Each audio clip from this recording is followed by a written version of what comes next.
तुझं आणि माझं जमेन आणि तुझ्या वाचून करमेना असं आम्हा दोघी बहिणींचं नातं आहे. आणि निघताना तर आम्हा दोघी बहिणींचं खूप प्रेम एकीमेकीवर ऋतू जात होता. आता आमच्या मयूला वाटलं आम्ही कुठे फिरायला जाते म्हणून तो आमच्या आधी गाडी जाऊन बसला. लहान मुलं पण हुशार असतात. त्याला त्याच्या मम्मीकडे दिलं आणि गाडी फिरवली की त्याची रडायची सुरुवात. सेम डेला मला मुंबईला पण निघायचं होतं. आधी माझ्या सासरी गेल्यानंतर आपल्या जबाबदाऱ्या ओळखून कामाला लागले.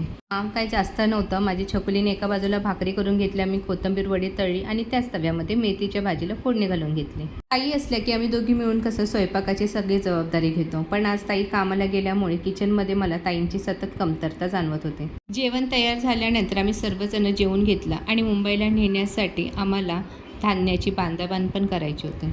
शेंगा फोडायची मशीन मी पहिल्यांदाच बघितली आणि माझ्या इथे सासूबाई मला सांगत होत्या ह्याच्याने शेंगा कशा फोडायच्या. माझ्यासाठी बाजूला शेंगदाणे, हरभरा, ज्वारी, तांदूळ बाजूला आधीच काढून ठेवलेले, फक्त ते भरायचे बाकी होते. घरात वयस्कर माणूस असलं की आपली ही कामं किती सोपी होऊन जातात ना.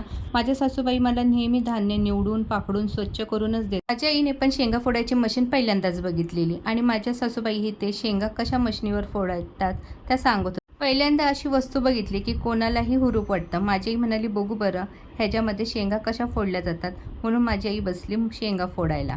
शेंगा फोडायचं यंत्र मला आवडलं कारण की शेंगदाणे एका बाजूला आणि फुलपट्या एका बाजूला पडतात आणि ते नंतर पाकडून घ्यायचे. अशी नवीन गोष्ट माझ्या नजरेस पडली आणि ती मी करून बघितली नाही. असं होणारच नाही कारण की मला नवीन गोष्टी शिकायला फार आवडतात. ही मशीन मी शेंगा फोडायची बऱ्याचदा व्हिडिओमध्ये पाहिलेली.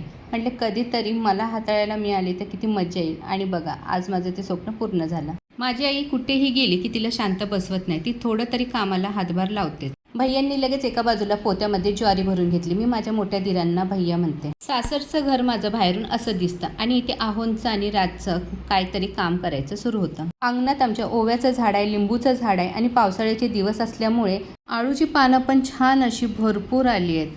पावसाळ्यात गावी जाण्याची मज्जाच वेगळी कारण की वातावरणात मेन म्हणजे थंडावा आणि सर्वीकडे हिरवगार निसर्ग बघायला मिळतो. ओव्याच्या पानांची भजी मला फार आवडतात आणि बरेच दिवस झाले मी ओव्याच्या पानांची भजी पण खाल्ली नाही. म्हणून मी इथे ओव्याची पानं तोडून घेतली आणि इथे झाडाला मस्त ब्रह्मकमळाची कळी पण उमललेली. इथे माझी आई माझ्या सासूबाईंना दाखवते. बघा मोबाईलमध्ये किती छान छान व्हिडिओ येतात. गुडघेदुखीवर औषधं कशी बनवायची. बाहेर पडताना मोठ्या माणसांचा आशीर्वाद घ्यायचं हे आपल्याला लहानपणापासून शिकवलं आहे. आहोंनी आईंचा आशीर्वाद घेतला, मीही घेतला, माझ्या छकुलीला बाय केला आणि निघाले माझ्या परतीच्या प्रवासाला.